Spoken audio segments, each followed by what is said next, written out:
గ్రామ పంచాయతీ ఎన్నికల పోరులో విచిత్రాలు వెలుగు చూస్తున్నాయి.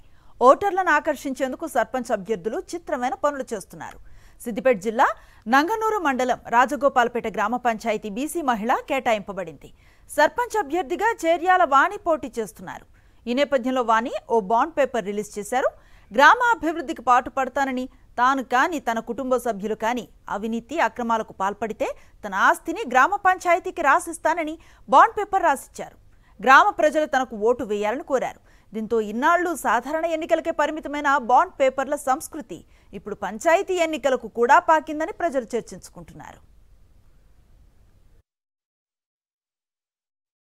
నేను సర్పంచ్ అభ్యర్థిగా పోటీ చేస్తున్నాను. మా గ్రామ అభివృద్ధికై బాండ్ రిలీజ్ చేయడం జరిగింది. అక్రమ ఆస్తులు ఎలా సంపాదించినా గ్రామ పంచాయతీకి హ్యాండ్ చేయడం జరుగుతుంది.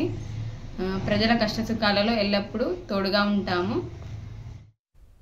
గ్రామాల అభివృద్ధి కేంద్రంలో ఉన్న బీజేపీ ప్రభుత్వంతోనే సాధ్యం అన్నారు ఈటెల రాజేందర్.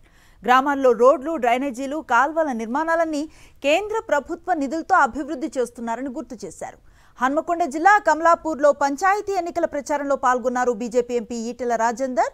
బీజేపీ బలపరిచిన సర్పంచ్ అభ్యర్థులను గెలిపించాలని పిలుపునిచ్చారు.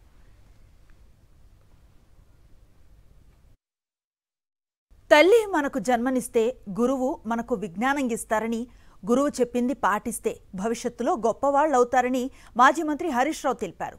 కొన్ని కార్పొరేట్ స్కూల్స్ విద్యార్థులను మార్కులు తెచ్చే యంత్రాలుగా మారుస్తున్నాయని ఆగ్రహం వ్యక్తం చేశారు. సిద్దిపేటలో కొండమల్లయ్య గార్డెన్లో నిర్వహించిన తెలంగాణ ప్రైవేట్ స్కూల్స్ అసోసియేషన్ ఆత్మీయ సమ్మేళనంలో హరీష్ రావు పాల్గొన్నారు. పుస్తకాలు చదివిన వారు జీవితంలో చెడిపోరని, పుస్తకాలు చదివితే ప్రపంచాన్ని చదవచ్చు అన్నారు.